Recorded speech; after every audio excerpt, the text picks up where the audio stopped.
This weekend was supposed to be about Palestine. The world's four big powers, London to Paris to Canberra, put pen to paper and formally recognized a Palestinian state.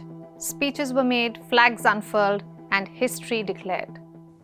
I state clearly, as Prime Minister of this great country, that the United Kingdom formally recognises the State of Palestine. This recognition is the beginning of a journey. It's a journey with all these conditions, these requirements for the stakeholders.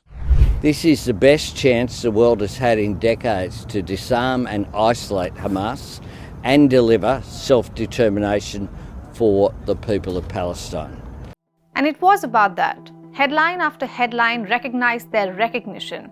Obviously, Israel was furious. A Palestinian state will not be established west of the Jordan River. The response to the latest attempt to impose a terrorist state in the heart of our land will be given after my return from the United States. Wait for it.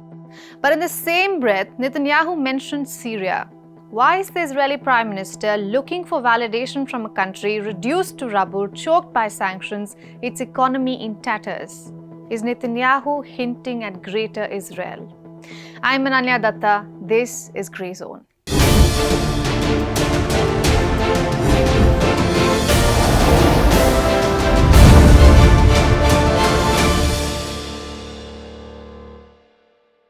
The Greater Israel phrase was used for the first time after the Six-Day War in 1967. It refers to the lands Israel had conquered: the West Bank, East Jerusalem, Gaza, the Golan Heights, and the Sinai Peninsula, way beyond what international law recognizes and into the lands of what are today sovereign countries.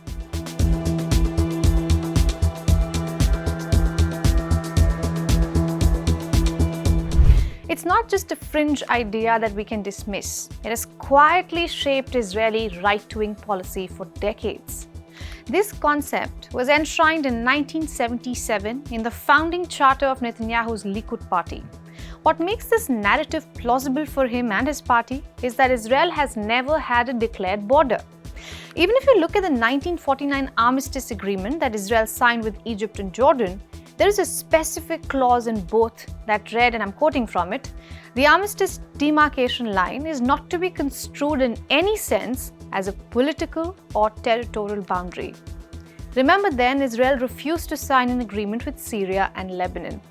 Cut to today, the Israeli Prime Minister said this: Our victories in Lebanon against Hezbollah have opened a window to a possibility that was not even imagined before the recent operations and our action, and that is the possibility of peace with our neighbors to the north.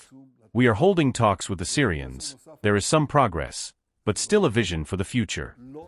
He's right in saying Israel has made extraterritorial gains in both Lebanon and Syria after degrading Hezbollah and striking the Syrian capital. But this quote-unquote vision for the future has made many question if Netanyahu has a bigger plan in mind. He appears to be halfway through achieving this goal.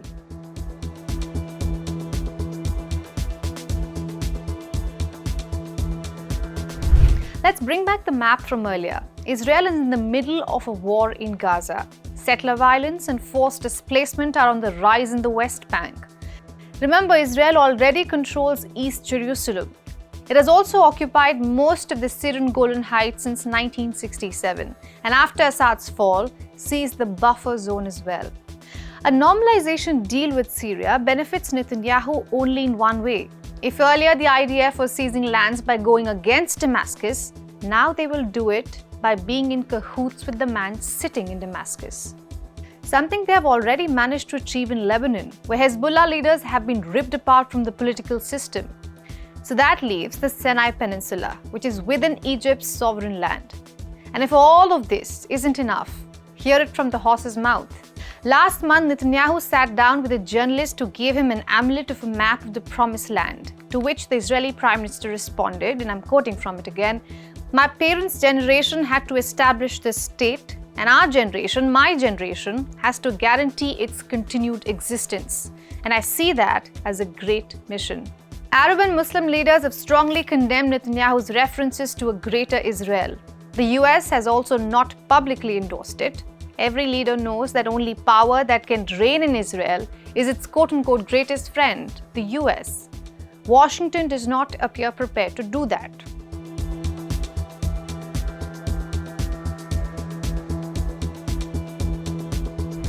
The two-state solution now seems to be more of a catchphrase for the governments around the world. Like, look at what happened over the weekend.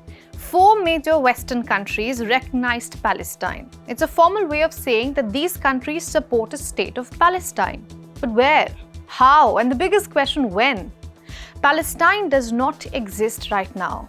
We have 2 pieces of land, Gaza and West Bank, separated by Israel, a country that has waged a war against both, just in different forms.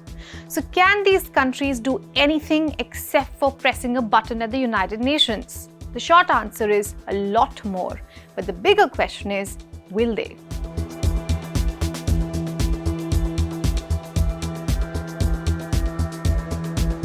Netanyahu and the United States have weathered international criticism over their catastrophic Gaza operation for nearly 2 years. And many believe that if they have survived for so long, the chances of a moral breakthrough is unlikely. And that's the mismatch here. While world leaders deliver these symbolic big speeches, Netanyahu is redrawing the map of the Middle East in real time and changing the world forever.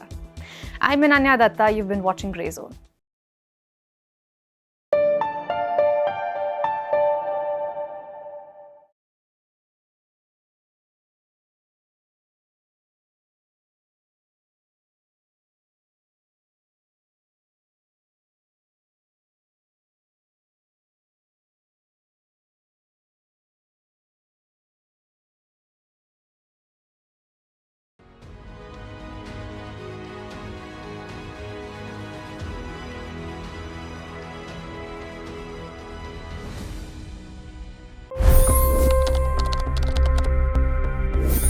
$25 crore गरीब गरीबी को परास्त करके बाहर निकले। For the good of our nation, let's work together and let's truly make America great again. The fastest news breaks. Requested PM saying that look, you will have to speak to Putin and to Zelensky. The biggest news makers.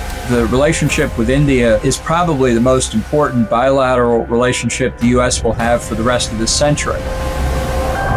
The capital delivered quite an election result today. Expert analysis.